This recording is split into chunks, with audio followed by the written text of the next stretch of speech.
Hoy vamos a ver cuándo podemos esperar que ocurra un avivamiento.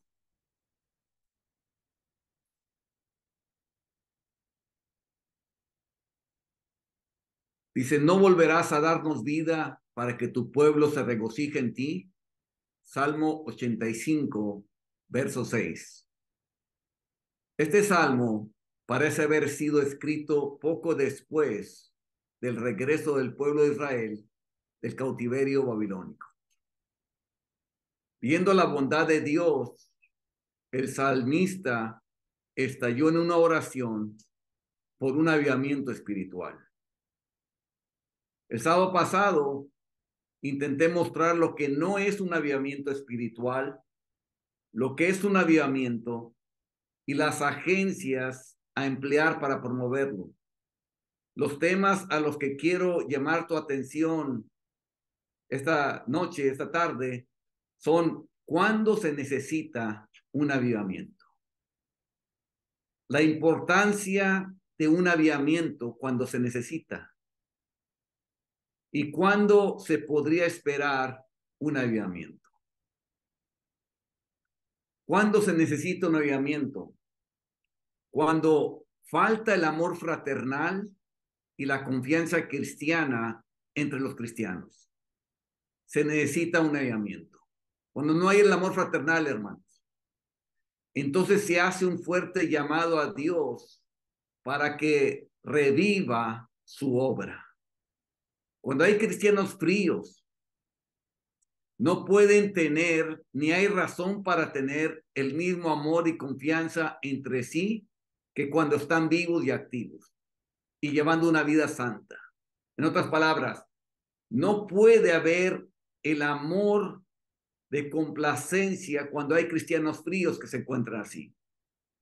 El amor de benevolencia, y quiero decir, el amor de benevolencia es aquel que busca el bienestar a toda persona. Ese es el amor de benevolencia. Puede ser el mismo. En otras palabras, buscamos el bienestar de toda persona. Así como Dios es bueno con los malos y con los ingratos, nosotros somos igual. Ese es el amor de benevolencia, pero no el amor de complacencia, porque la conducta no nos complace de igual manera que a Dios no le complace. Nosotros tomamos el lado de Dios. Lo que a Dios le gusta, a nosotros nos gusta. Lo que a Dios le disgusta, a nosotros nos disgusta. Dios ama a todos los hombres con el amor de benevolencia. Lo que dice ahí en Mateo, Dios es bueno con los malos y con los ingratos, es bueno con todos. Ese es el amor de benevolencia, pero no siente el amor de complacencia hacia nadie más que aquellos que viven santamente. Dice aquí en el Salmo 5, versos 4 y 5, porque tú no eres un Dios que se complace en la maldad, el malo no habitará junto a ti. ¿Por qué? Porque no se complace en la maldad. Los insensatos no estarán delante de tus ojos.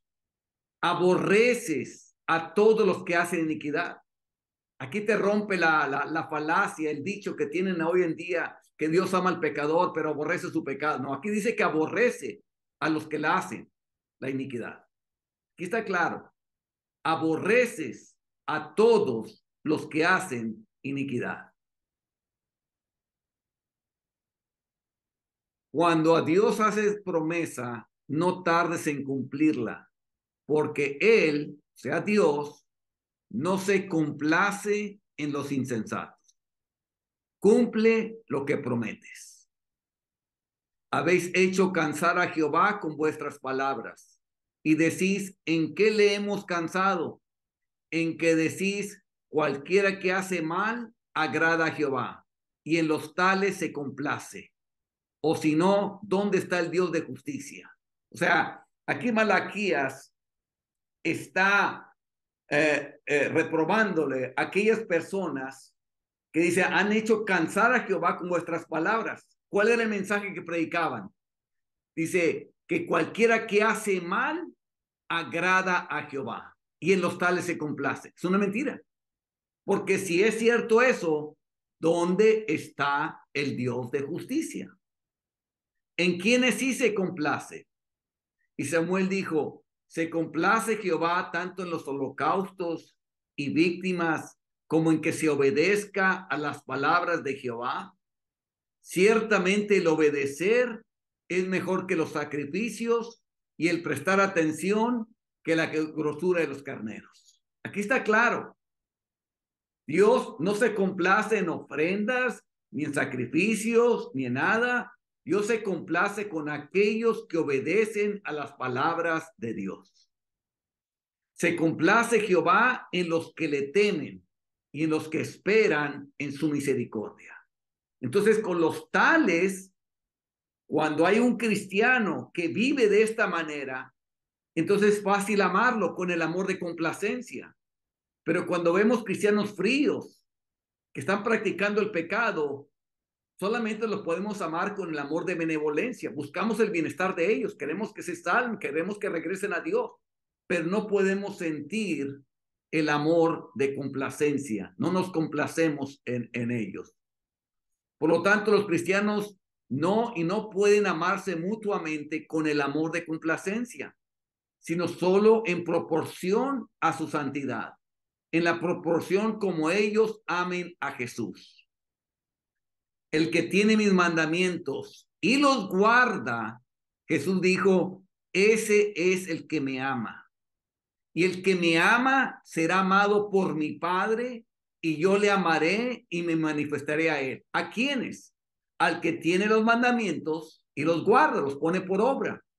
Respondió Jesús y le dijo, el que me ama, si alguien ama a Jesús, mi palabra guardará, y mi Padre le amará, y vendremos a él y haremos morada con él. O sea, el Espíritu vendrá.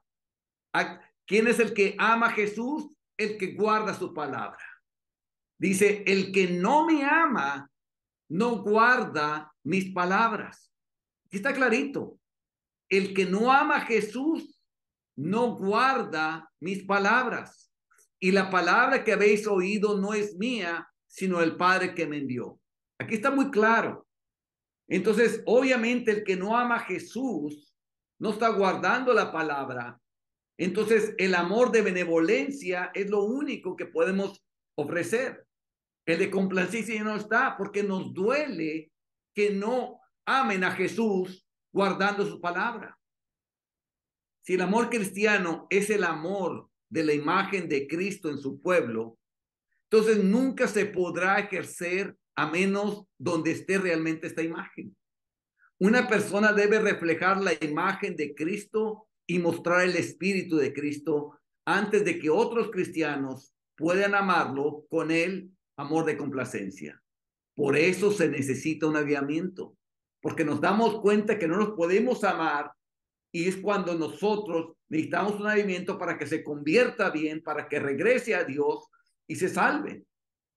Simplemente saber que pertenecen a la iglesia o verlos ocasionalmente en la mesa de la comunión no producirá amor cristiano, a menos que vean la imagen de Cristo, a menos que veamos a Cristo en él. Nos aflige eso, pero esa es la verdad. Nosotros tomamos siempre el lado de Dios. Cuando hay disensiones, celos y habladurías maliciosas, chismes, entre los profesantes cristianos, entre los que profesan ser cristianos, entonces hay gran necesidad de un avivamiento. Esos son pecados, hermanos. Esos son pecados. Estas cosas demuestran que los cristianos se han alejado mucho de Dios. En otras palabras, lo ven ya normal. Quiere decir que están tan alejados de Dios que ya creen que esa es la vida normal cristiana. Y es tiempo de pensar seriamente en un avivamiento. Realmente están perdidos camino al infierno. Dice, y manifiestas son las obras de la carne, que son adulterio, fornicación, inmundicia, lascivia, idolatría, hechicerías, enemistades, pleitos, celos, iras, contiendas, disensiones, herejías, envidias, homicidios, borracheras, orgías y cosas semejantes a estas. Cualquier cosa que no haya mencionado, pero que se parezca a estas, acerca de las cuales os amonesto. ¿A quién estaba amonestando? A una iglesia cristiana, la iglesia de Galacia. Como ya lo he dicho antes, no era la primera vez que se los decía, que los que practican tales cosas no heredarán el reino de Dios. ¿Qué es no heredar el reino de Dios? Te vas al infierno. Te vas al infierno. ¿Por qué? Porque hay disensiones, porque hay celos, porque hay habladurías maliciosas, hay chismes. Tratan de poner a alguien y todo eso viene de una amargura. O sea, ¿cuál es la condición de esa persona? Está perdida. Se muere en ese momento, se va al infierno. Por eso se necesita un avivamiento. El cristianismo no puede prosperar en tales cosas en la iglesia y nada puede ponerles fin como un avivamiento. Cuando hay un espíritu mundano en la iglesia, es evidente que la iglesia ha caído en un estado bajo. Cuando hay un espíritu mundano y de retroceso, cuando ves a los cristianos amoldarse al mundo en su vestimenta. O sea, cuando empiezan a vestir como el mundo, tratando de mostrar más carne, tratando de mostrar más el cuerpo, tratando de, sobre todo en mujeres, en hombres también puede existir lo mismo, que tratan de mostrar la figura de la persona. Obsesión por carros, fiestas, buscando diversiones mundanas, leyendo novelas y otros libros que el mundo lee, adictos a la televisión y películas. O sea, en otras palabras, más atento al entretenimiento carnal que a las cosas de Dios. Dice la Biblia, no améis al mundo, ni las cosas que están en el mundo. Y ahorita va a especificar a qué se refiere. Dice, si alguno ama al mundo, el amor del Padre no está en él. Esto es grave, hermanos. El amor del Padre no está en él. Muchas veces no se ve que el amor del mundo es tan grave, pero imagínate que Dios, que el Padre no te ame a ti. El amor del Padre no está en él. Porque todo lo que hay en el mundo, los deseos de la carne, acabamos de ver las obras de la carne.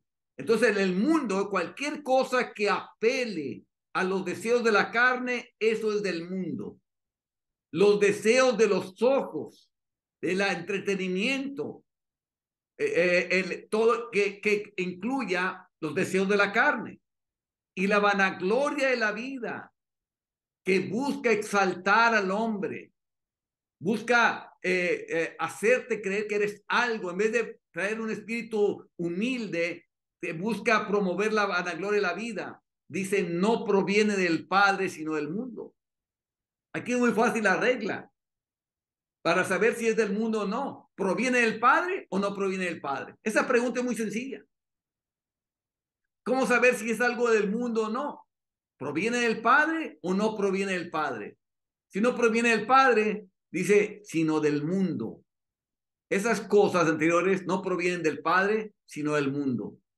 Y el mundo pasa y sus deseos, pero el que hace la voluntad de Dios permanece para siempre. ¿Qué está diciendo aparte? Que el que ama al mundo no está haciendo la voluntad de Dios. Y solamente esos permanecen para siempre. El que ama al mundo no va a permanecer para siempre. Oh almas adúlteras, ¿no sabéis que la amistad del mundo es enemistad contra Dios? Cualquiera pues que quiera ser amigo del mundo se constituye enemigo de Dios. Dios te ve como un enemigo, Santiago 4:4. Dios te ve como un enemigo. Eres enemigo del reino, enemigo de todo lo que es santo, todo lo que es puro, todo lo que es limpio. Entonces la concupiscencia, después que ha concebido, da a luz el pecado, y el pecado siendo consumado da a luz la muerte. ¿Qué es dar a luz la muerte? El infierno. El infierno.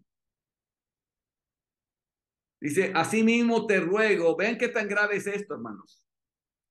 Asimismo te ruego a ti, compañero fiel, que ayudes a estas que combatieron juntamente conmigo en el evangelio, con Clemente también, y dice, y los demás colaboradores míos, cuyos nombres están en el libro de la vida. Esto lo dice en Filipenses 4:3.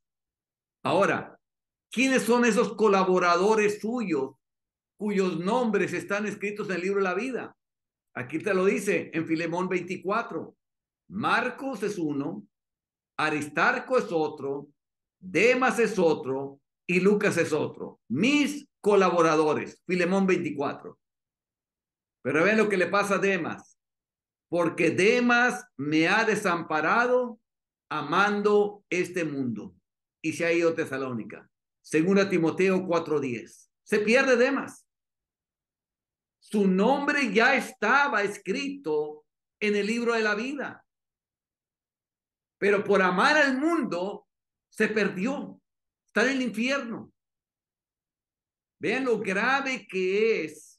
Es un pecado aparentemente muy sutil, porque no es que estás mintiendo, no es que estás haciendo un pecado escandaloso, no hay esto, sino como que te vas amoldando a este mundo, te vas haciendo como este mundo y poco a poquito te vas conformando, amoldándote al mundo.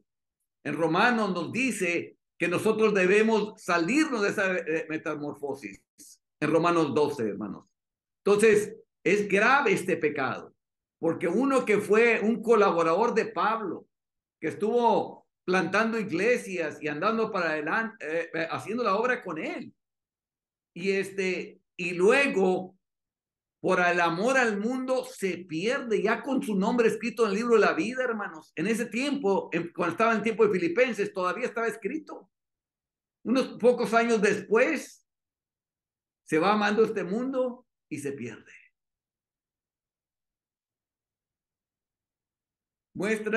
Todo esto muestra que están lejos de Dios y que hay gran necesidad de un avivamiento cristiano. Cuando la iglesia ve a sus miembros cometiendo pecados graves y escandalosos, entonces es hora de que la iglesia se despierte y clame a Dios por un avivamiento cristiano.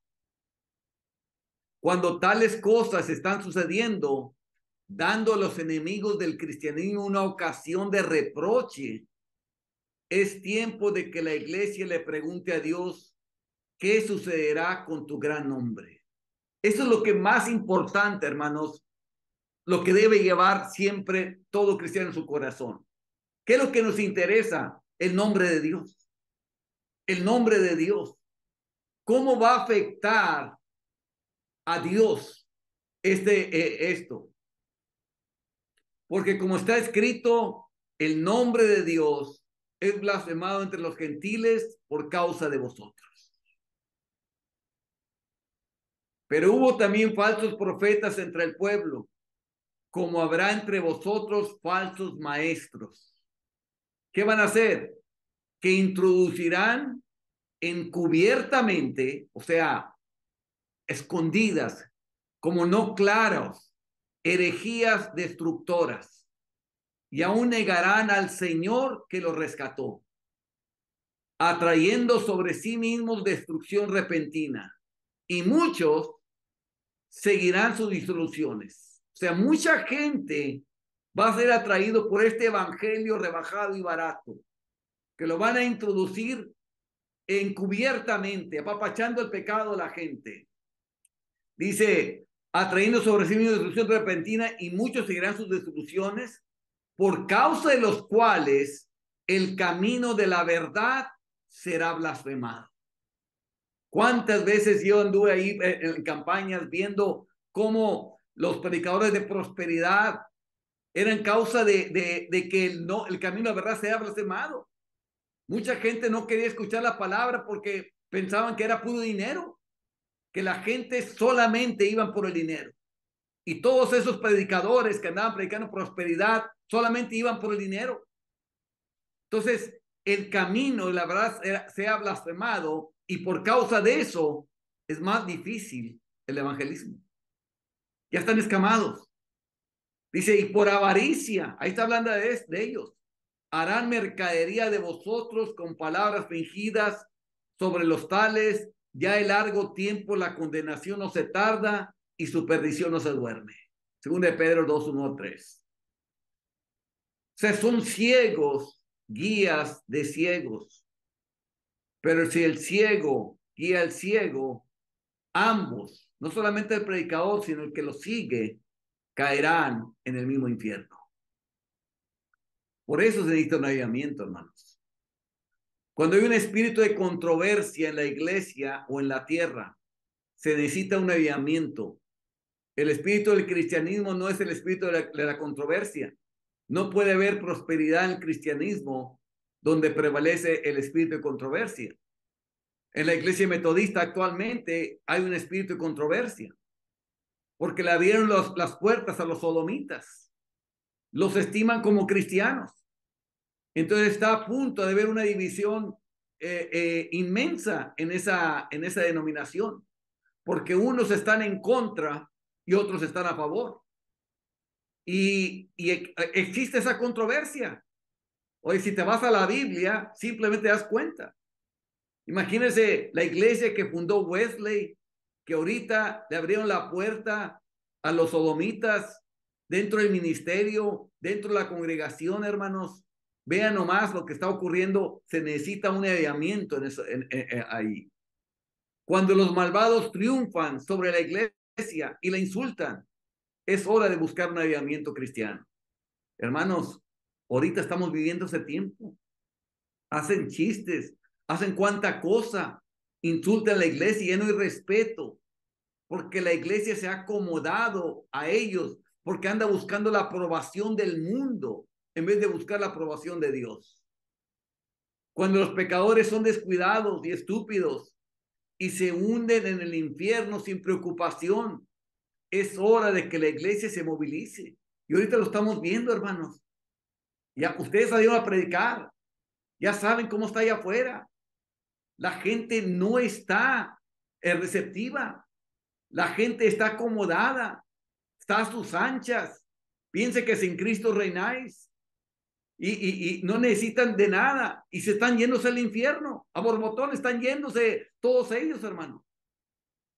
Es tanto el deber de la iglesia despertarse como el de los bomberos despertarse cuando hay un incendio en la noche en una gran ciudad. La iglesia debe apagar los fuegos del infierno que están agarrando a los malvados. Dormir. ¿Dejarían los bomberos que toda la ciudad se quemara? ¿Qué se pensaría de unos bomberos así?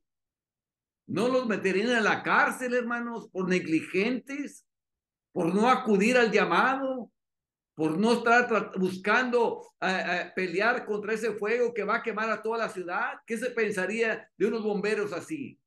Y sin embargo, su culpa no se compararía con la culpa de los cristianos que duermen mientras los pecadores a su alrededor se hunden estúpidamente en el fuego del infierno. Véanlo claro, hermanos. La culpa de ese bombero no es tan grande como el de los cristianos que duermen mientras los pecadores a su alrededor se están hundiendo en el fuego del infierno.